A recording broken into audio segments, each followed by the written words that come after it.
High, good evening. তো ওজনটা আমার অত্যন্ত বেড়ে গেছে, সেটা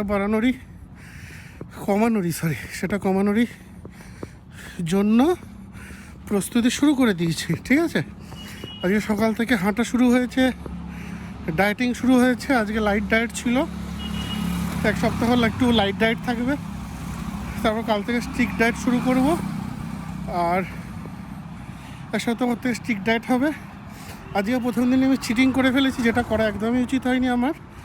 আমি খিদে পেয়েছিল, সবই লাস্ট খেয়েছি সন্ধ্যে 6টার সময়, একটা বিস্কুট আর 1 কাপ চা, যেটা আমার খাওয়া উচিত নয়, বাট কিছু করার সময় ছিল না, 4টার পর ওটাই খাওয়া। তো তারপর রাত্রি 10:30টায় বেরোনোর সময় খুব খিদে পেয়েছিলো, আমি 10 টাকার ফুচকার একটা চকলেট খেয়েছি। আর দেখি কতটা নিজের মুখকে কন্ট্রোল করতে পারি। মুখকে কন্ট্রোল না করতে পারলে ওজন কমানোর চাপ আছে।